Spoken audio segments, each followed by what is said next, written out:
Listo, dale. Boa tarde, pessoal. É uma nova semana aqui entre Diálogo entre Psicólogos. Hoje temos uma convidada, a estudante do mestrado, Andrea Esteban, e o nosso Julien aí, que sempre estamos aqui cada semana. Buenas Hoje, tardes. opa, sim, Julien. Hoje o assunto vai ser um assunto muito interessante, né? Já que temos uma convidada especial.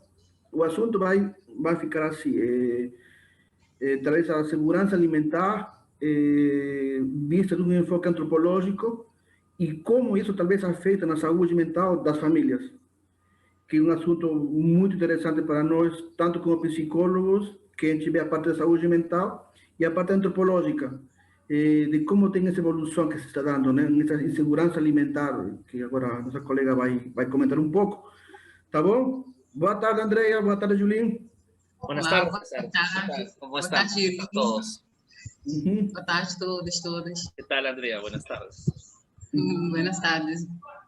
Então, Andrea, Julien, Andrea vai fazer uma espécie de introdução, tá bom? Uma parte introdutória sobre o assunto. Então, Andrea, para você, essa parte tu falou sobre a Segurança. questão alimentar, né? Eu sou estudante de mestrado e faço uma pesquisa sobre soberania alimentar, né? Que, no caso, a gente está até vendo se começa a trabalhar especificamente a segurança alimentar de indígenas na cidade, né? Está no processo de construção ainda do projeto de pesquisa, a pesquisa está andando, e esse é o meu campo de estudo, né? A segurança alimentar de pessoas indígenas, de famílias indígenas, no ambiente urbano da cidade de Boa Vista, que é a cidade onde nós moramos aqui no Brasil, né? Na região amazônica. Isso. Julinho, o assunto que está falando é sobre a segurança alimentar, né, que está tendo agora nesses tempos, né, de como está sendo a influência, talvez agora, de uma questão assim, de um povo indígena que está entrando na zona urbana, de como essa segurança alimentar está sendo influenciada, né? A gente vai tentar aí escutar talvez um pouquinho sobre a Andrea vai falar aí. Então, Andrea. Perdón, César. Andrea, a ver, ese tema, digamos, de el nivel alimenticio, digamos, en los chicos, ¿no? ¿Cómo afecta eso, digamos, a la cultura que ellos tienen, ¿no? Al grupo que ellos tienen, ¿no? Sus costumbres, digamos, si por ahí, por ejemplo, sufren deficiencias en esa área, ¿no? En el área de la alimentación, digamos, ¿no? O sea, afecta sus costumbres, afecta sus desenvolvimientos de los chicos, podría afectar, digamos, incluso los niveles, ya yendo, digamos, un poquito más a salud mental, podría afectar en los papás también demasiado estrés, preocupação?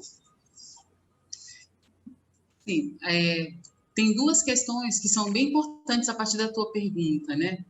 Porque a questão alimentar, ela tanto a gente pode olhar numa questão mais simbólica, não é? Então, por exemplo, para as comunidades indígenas, as socializações de crianças acontecem também a partir das questões e das dinâmicas relacionadas aos sistemas alimentares. Então, por exemplo, na colheita do caju, as crianças estão envolvidas, então ali elas começam a se socializar com a comunidade delas, elas se envolvem nesse processo e isso ajuda no desenvolvimento da criança, né? Então, isso é uma questão que está mais ligada às questões sociais e simbólicas, né?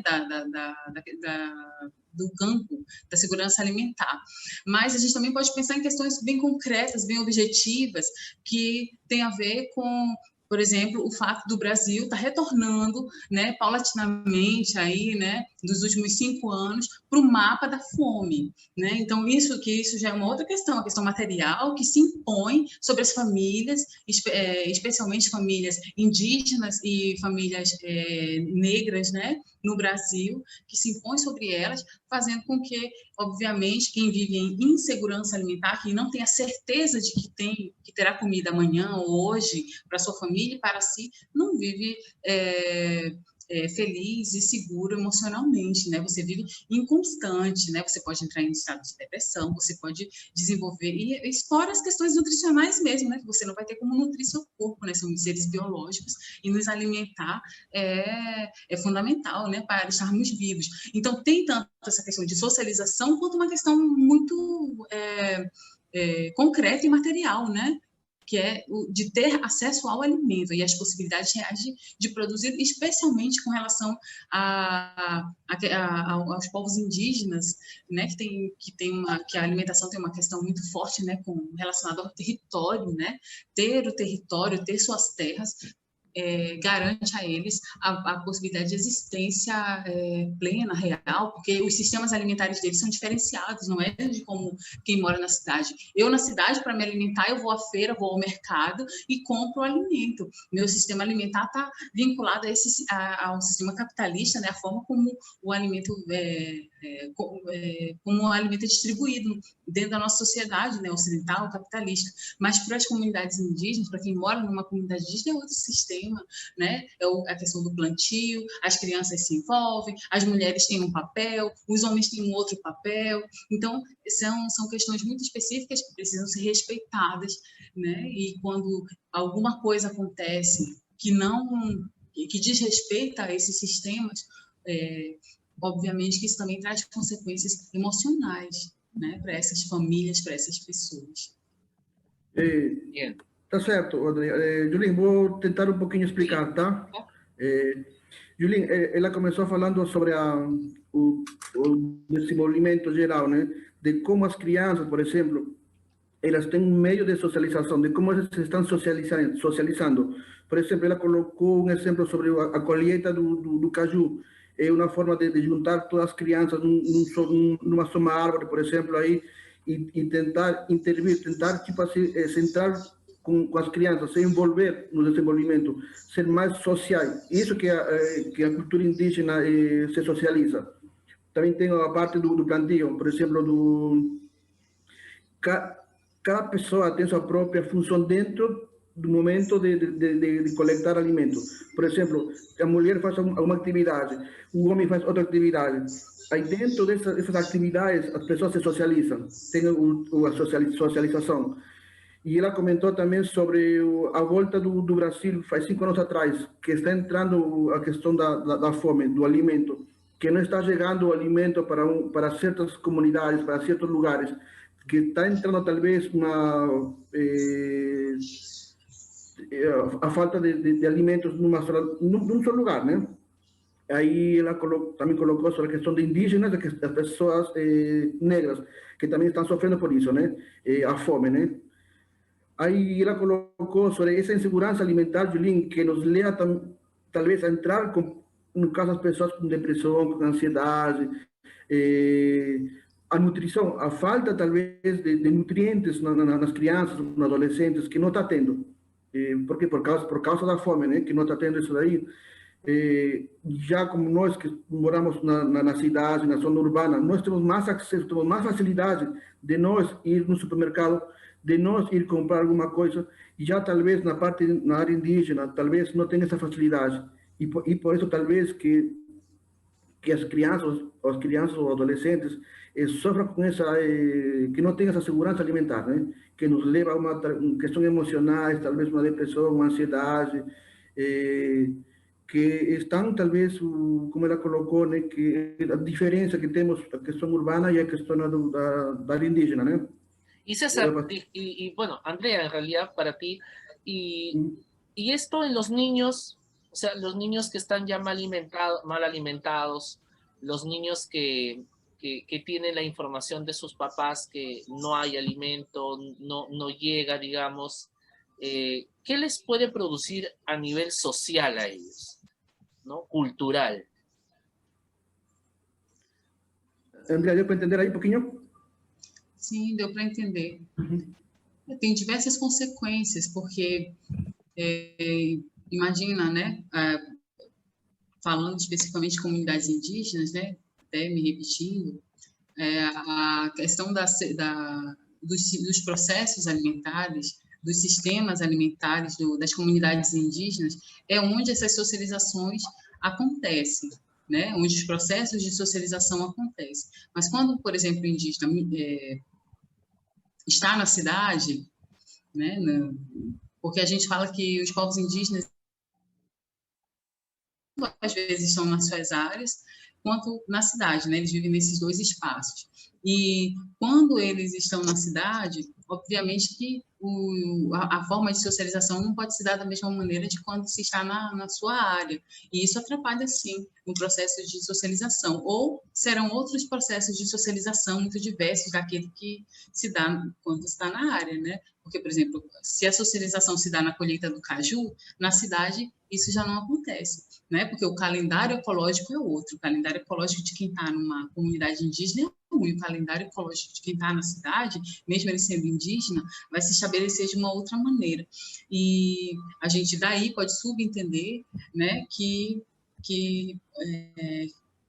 essa criança vai se desenvolver de uma maneira diferenciada. Agora, se vai ser pior, né, ou melhor, aí a gente precisa avaliar, né, com pesquisa mais aprofundada, né? Então, assim, a gente não afirma, mas a gente pode fazer perguntas, né, nesse sentido, né? Será que é diferente, né? Certamente é diferente. Julin, um pouquinho que ela falou, né? Ela fala sobre os processos alimentares das comunidades, né? Como se dá os processos de socialização, de como se dá a socialização. Por exemplo, ela colocou sobre uma coisa na cidade, a área urbana, e outra coisa lá nas comunidades. Por exemplo, se as pessoas indígenas chegam na cidade, o processo de socialização talvez não vai ter sido de uma forma rápida ou de uma maneira... porque vão sentir a diferença, né? Vão sentir... Claro. O que ela colocou, o calendário que ela colocou... ecológico que ela colocou, né? Um calendário que é tanto para a cidade e para a área indígena, né? Por exemplo, tu não vai encontrar, porque vai ser difícil encontrar uma criança que chega a uma cidade e se adaptar, se adequar a umas novas normas, a novas regras. E isso interfere talvez na questão social, de como ele vai chegar e se vai socializar. Vai ter um choque talvez de realidades, né? E isso vai interferir na criança ou na pessoa que está chegando na cidade, né? Não. Isso foi um pouquinho que ela falou na fala dela, Julin. Aí, então, chegando a um ponto de vista, Julin, na realidade, as pessoas, por o fato de, como ela colocou, eles vão sentir, talvez, assim na pele, a falta de socialização, na questão indígena, né? E talvez o desenvolvimento vai ser diferente. Porque uma criança que esteja na comunidade, ele se vai socializar muito mais rápido, seu desenvolvimento vai ser de outra forma que uma criança que mora aqui na cidade, na área urbana, né? E isso talvez, se a gente coloca, Julin, uma criança que chega aqui para socializar na área indígena ou na urbana, a gente vai ter uma dificuldade, né? Que vai encarar, ou vai encontrar. Sérgio, eu não sei se é mais rápido, mas é diferente.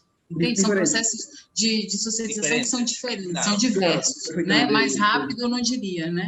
Pero eso, disculpa, pero Andrea, eso no necesariamente es, digamos, por un proceso, digamos, de alimentación, o sea, porque los niños estén mal alimentados, o sea, de por sí existe una cultura, ¿no? En la cual los chicos de una determinada región podrían tener, digamos, mayor dificultad de interacción que otra región, ¿no? O sea, bien, no sé, se me ocurre que puede haber una como dije, una diferencia cultural ahí, ¿no?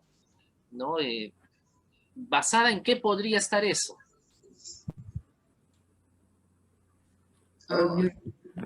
A última pergunta foi? Julinho, a ver,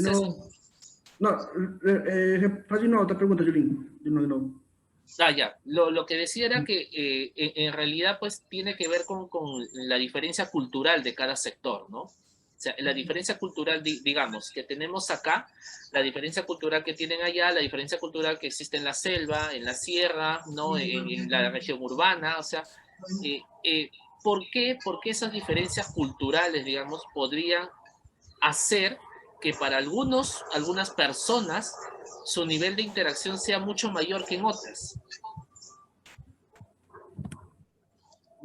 Assim, existem as questões culturais, mas existem também as questões individuais, né? Que é mais, eu acho, talvez o campo específico da psicologia, né? Nós estudamos as questões mais comunitárias, né? Que é o campo, né? Que é o nosso campo de estudo, né? Na antropologia. Mas dentro das questões culturais tem também o desenvolvimento individual, né? Então, os indivíduos também vão ter questões muito específicas, né, das suas próprias histórias de vida, né, que mesmo dentro de uma determinada cultura, né, são indivíduos diferentes, né? Também tem isso, a gente não ignora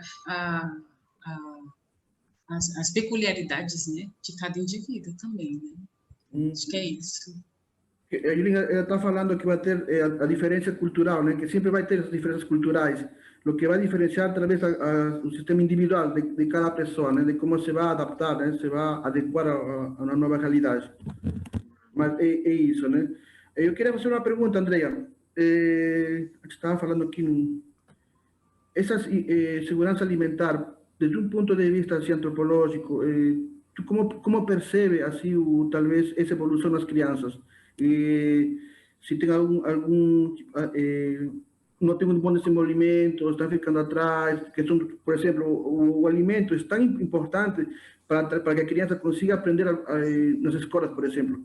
Uma criança mal alimentada, ele vai chegar na escola e ele não vai saber, talvez, atender as aulas. Uma criança que não seja bom de alimento, ela vai ficar, talvez, ela vai pensar mais o que comer hoje que em estudar. Tem na tua pesquisa, tu encontrou essa relação? A minha pesquisa especificamente não é com crianças, mas ano passado saiu um relatório, por exemplo, da Unicef, que falava que as crianças, elas são vítimas invisíveis dessa pandemia, né? Porque quem são as vítimas que são conhecidas de todos, né? São os idosos e pessoas com doenças pré-existentes, né? Essas são as pessoas que certamente vão ter maiores problemas com uma possível infecção pelo Covid-19. Mas as crianças, segundo esse relatório que a Unicef lançou ano passado, elas seriam as vítimas invisíveis, porque como elas estão na escola, fora da escola, estão estudando somente através da internet, as que têm acesso à internet, e também, no caso, o Brasil, ele oferece no sistema público a merenda escolar, então a merenda escolar também ela está dificultada, né? Elas não estão tendo acesso a essa merenda escolar, e para muitas crianças a merenda escolar ela é um alimento fundamental delas, né? Ao longo de um dia. Então a gente tem aí essas vítimas invisíveis, né? Porque algumas prefeituras no Brasil, elas optaram por repassar os valores correspondentes, por exemplo, à merenda escolar para as famílias, mas a gente sabe que isso é complicado, que nem todas as famílias têm como receber, né? Que não está sendo tão eficiente quanto se estivesse na normalidade, a criança estivesse indo para a escola e tivesse acesso ao alimento, né? Então, isso é uma coisa que a gente traz, né?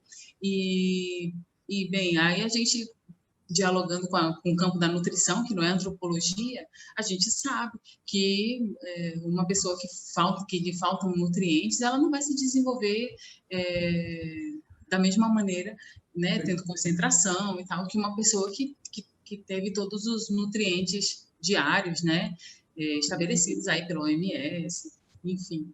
Né? Perfeito, eu gostei da pergunta. Julinho, estava falando sobre o alimento, né? Que uma criança mal alimentada, por exemplo, ele teve uma pesquisa que ela mencionou aí, que são vítimas, né? Por quê? Porque a criança precisa, talvez, do alimento, precisa mesmo, né? Que ela colocou sobre que na conversa com um nutricionista. Para uma criança ficar mais concentrada, mais atenta na sala de aula, ela precisa, por exemplo, pelo menos a merenda escolar. A merenda escolar é o alimento que a criança recebe no intervalo do período da aula. Para quê? Para que ela fique mais tranquila, né? Mas, lamentavelmente, essas crianças não têm isso. E ir para a escola sem nenhum alimento vai interferir no desenvolvimento que ela colocou, Julinho. Que alimento é fundamental. Claro que sí, César, sí es verdad, Andrea. Entonces, chicos, digamos, que no tienen una buena alimentación, difícilmente van a tener un nivel de atención y concentración correctas o adecuadas, digamos, para un aprendizaje óptimo, ¿no? Sí, eso es verdad. Yo quería un poquito, antes de eso, cuando hice la pregunta del si la diferencia cultural podría afectar, digamos, el nivel social, sea, básicamente lo que me dijiste es que no, que tiene que ver eso más que nada con las personas, o sea, con la misma persona del cómo se adapte, digamos, ¿no? A un medio distinto, ¿ya?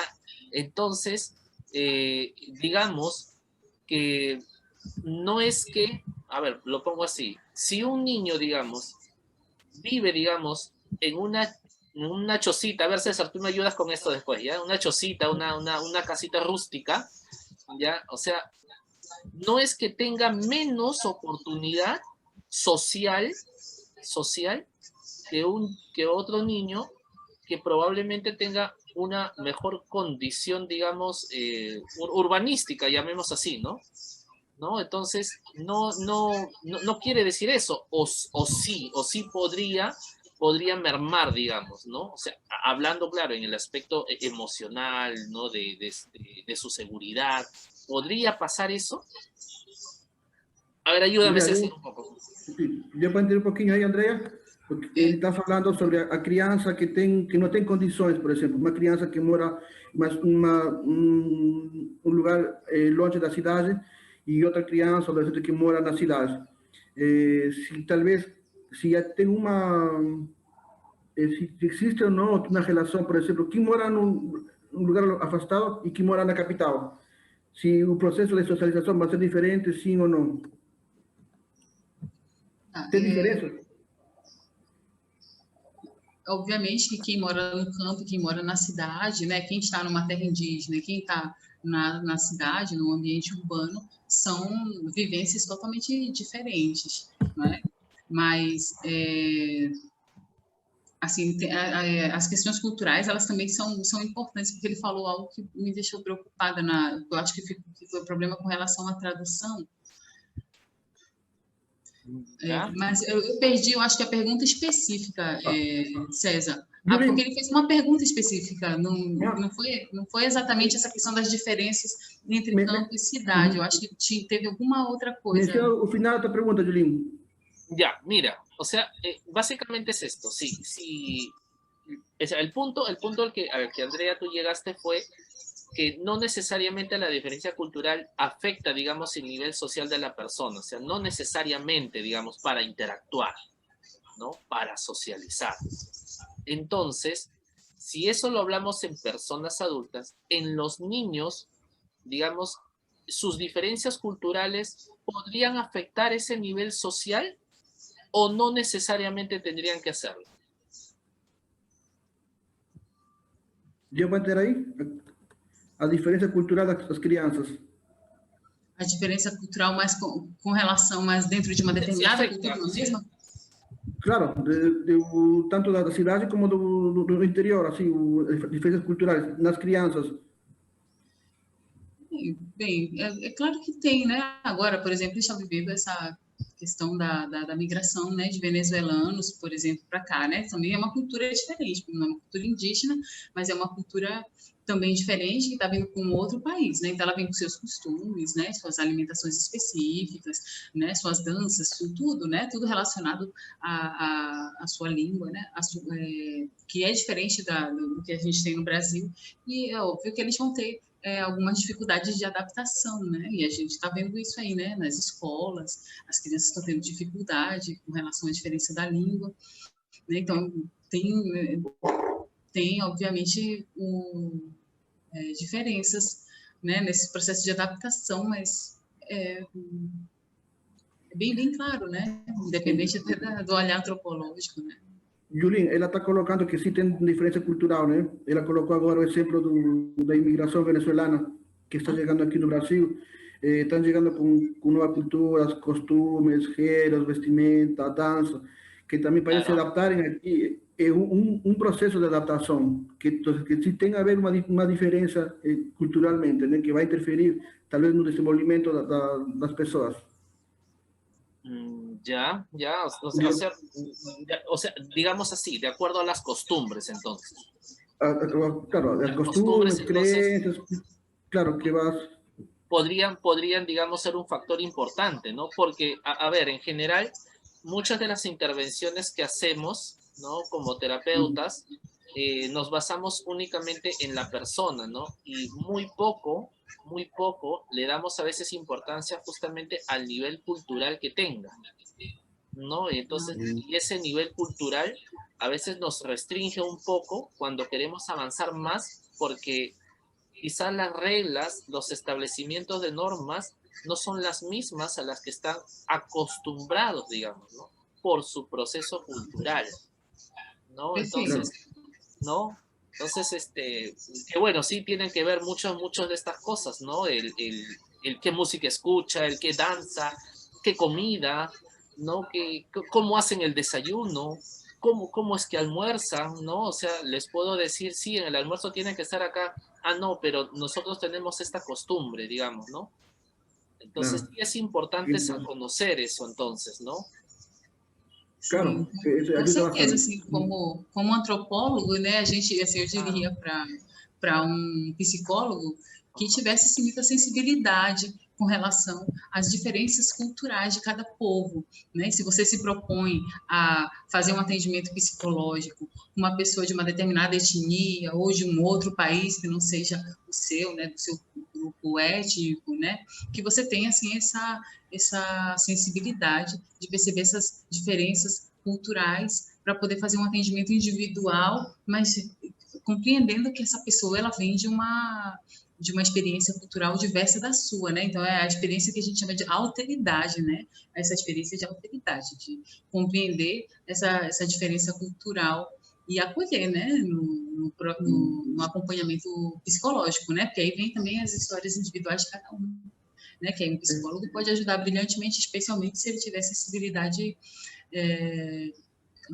antropológica, de reconhecer a diferença. Claro, lo que está falando é sobre a questão da psicologia, né? Que o bom seria conhecer talvez as outras culturas para um bom atendimento, né? Para saber lidar com as pessoas, né? Porque não só vai ser a parte individual, então temos que conhecer a cultura da outra pessoa para tentar encaixar talvez de uma maneira mais prática e mais tranquila nos atendimentos. E isso é bom, porque o psicólogo, por exemplo, que não conhece a parte cultural de outras pessoas. Por exemplo, se temos aqui chegar aqui as pessoas de outro país, ou de uma comunidade, nós devemos entender a cultura das pessoas para nós saber chegar, para nós saber ter um bom atendimento.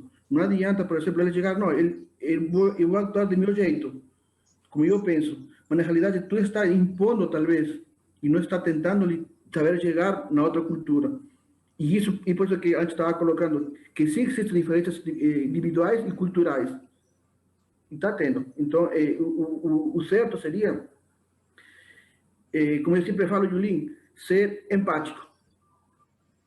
Nos colocar no lugar das outras pessoas, para saber ou entender, talvez, algum problema que está pasando con él, ¿no? Claro, porque en realidad pues no se trata quizá que son así, ¿no? Porque el mito social es que ellos son así, y no es que sean así, sino que tienen un nivel cultural distinto, ¿no? Diferente, un pensamiento distinto. Entonces, para saber cómo abordar eso, tenemos que conocer un poco más de ellos, ¿no? ¿No? Es como si ustedes vieran, digamos, a un paciente, o bueno, César es un paciente peruano, y yo viera a un paciente de Brasil, ¿no? O sea, el nivel cultural es diferente, ¿no? Y tendría que conocer el aspecto para saber cómo intervenir, ¿no? O tentar conocer un poco la cultura, ¿no? Que claro, ayuda bastante. Claro, ¿no? Ya sé, Yuli. Bueno, bastante interesante, Andrea.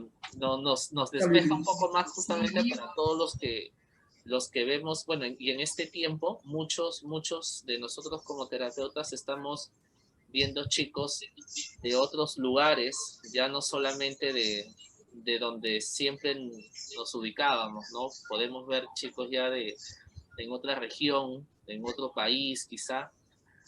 Ya entonces sí ayuda saber y conocer, y con lo que tú dijiste, César, no hace un momento utilizaste nuevamente esa palabrita de empatía, ¿no? Y así, sí, Andrea, por favor. Pode. Não, eu ia falar assim, porque nesse processo de interações culturais, todo mundo enriquece, entende? Se a gente se abre para outros, para saberes constituídos de uma outra maneira, que não somente a forma como a gente estabelece o conhecimento aqui na sociedade ocidental, a gente também aprende muito, né? Então, hoje a gente tem toda uma discussão muito interessante de decoloniar, né, o pensamento, né, de compreender esses outros saberes de povos indígenas, da África, né, e de outros povos que não somente o ocidental, porque a gente acredita que isso traz muita riqueza para a humanidade como um todo, né? Então, por exemplo, eu traria aqui a reflexão sobre o Ubuntu, né, da África, né? Que bonito, né? Eu sou porque você é. Então, assim, é algo que não faz parte da cultura ocidental.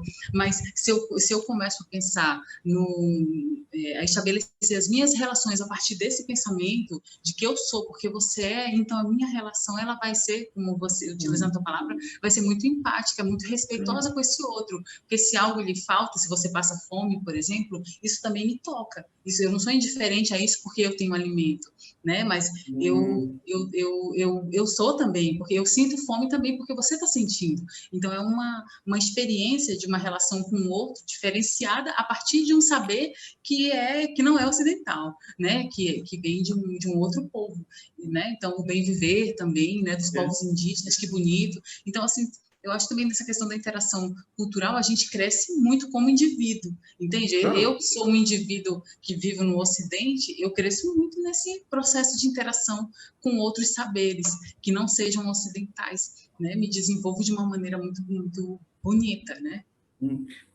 Muito interessante, lindas palavras, Andrea. Yulin, ela fala essa questão do intercâmbio cultural, né, de conhecimentos, que é importante.